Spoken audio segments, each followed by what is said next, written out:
Hey there everybody, welcome to this video. I hope you are all having an absolutely fantastic day, and to be honest, I hope it is the best day of your entire life. Now, recently I've been reading this book, The Intelligent Investor by Benjamin Graham, the book coined by Warren Buffett as the #1 investing book in the world.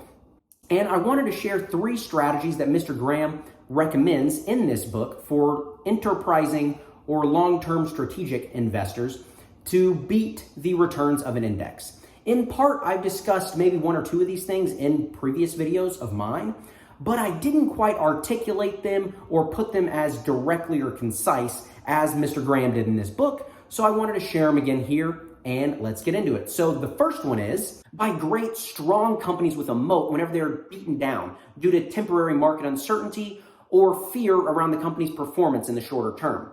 Unpopular large companies is what Benjamin Graham called them.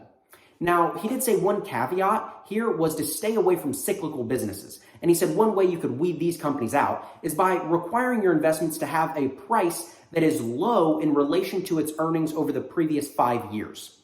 Now, he also notes that it's extremely important to stay away from smaller companies whenever they're going through cycles of this nature, since they lack the benefit of substantial capital to carry them through intense adversity all the way back to stability. Where is it? Where's the rest? The money, Skylar. Where is the rest? As well as they're much more likely to be neglected by the markets for a longer period of time in spite of improved earnings. Now, the best example of an extremely strong, wonderful company with a large moat that got extremely beaten down due to market uncertainty and fear of the near-term future was Meta, which dropped over 65% at one point, selling at an 8 PE compared to its average over the previous 10 years of 42. Tesla recently, and probably Amazon as well, whenever it was below 100, you could have probably thrown into this category as well. But due to the incredible valuations that these companies demand on average, probably they would not have been on Mr. Graham's list to invest in. They just demand a market premium substantially above what I think Benjamin Graham in his time would have classified as reasonable. The second strategy is one Warren Buffett calls cigar butt investing. So I heard this quote once, and it said, a cigar butt found on the street that has only 1 puff left may not offer much of a smoke, but the bargain purchase will make that 1 puff all profit.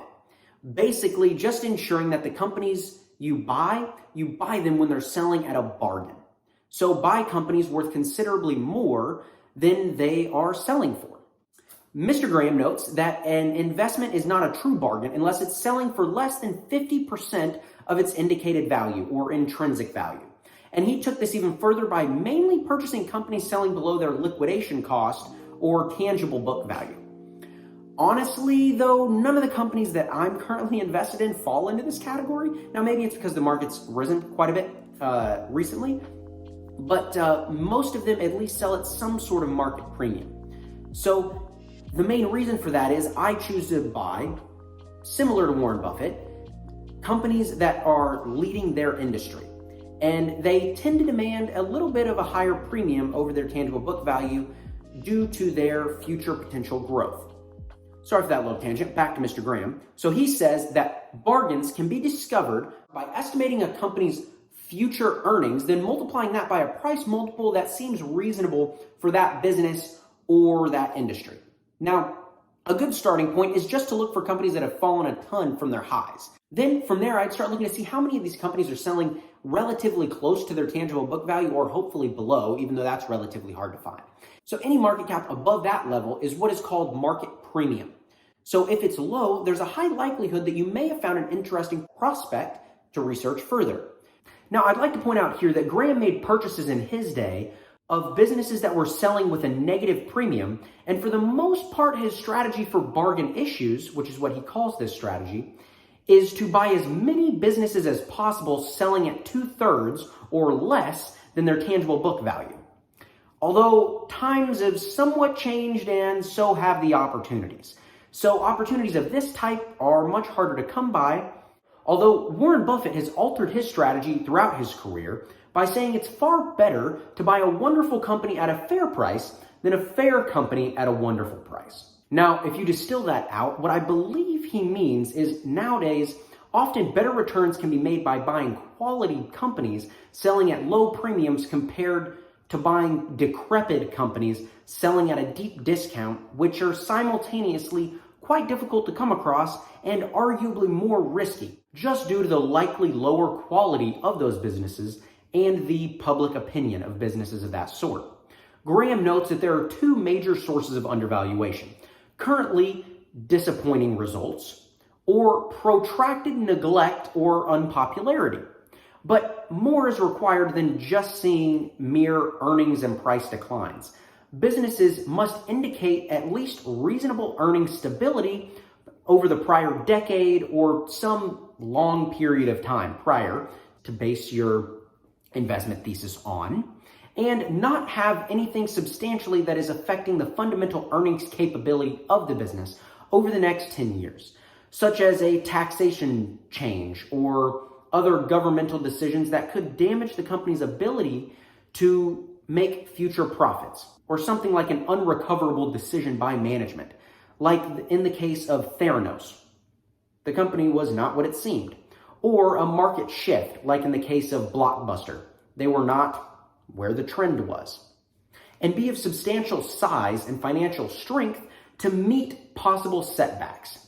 Now, I will likely make another video here pretty soon going in depth on how I've shifted my strategy slightly to be more similar to Warren Buffett than Benjamin Graham, and in a lot of cases, even a little bit more risky than how Warren Buffett invests. And if you're interested in seeing how that goes, it also does open me up to a lot more risk than Warren Buffett has. Just want to note that there. But if you're interested in seeing anything about that, please stay tuned for one of my upcoming videos. Now, the third and final method Graham discusses is what he calls special situations, which what he basically described here was acquisition arbitrage, which is when a company makes a proposition to buy another company in a field it wishes to enter. What it does is it often offers a heavy premium over the current share price of a smaller enterprise that it can afford to purchase. Now, one such recent example was Warren Buffett buying into Activision Blizzard, since Microsoft is in the middle of trying to purchase the company. Now, recently, I do believe he sold some of those shares, so I wouldn't just go out and buy the company willy-nilly, but it is something interesting, and this was the strategy he was trying to implement in buying Activision Blizzard. One risk here is extensive effort must be made to evaluate the likelihood of such an acquisition actually going through. In Blizzard's case, here it's up to governments, not just in the US where the business is headquartered, but from the quick research I did, it looks like all the governments in which the two companies do business. Now, to end things off, I hope you all have an absolutely fantastic rest of your day. Thank you so much for watching this video. Please leave a like down below, and I'll see you in the next one.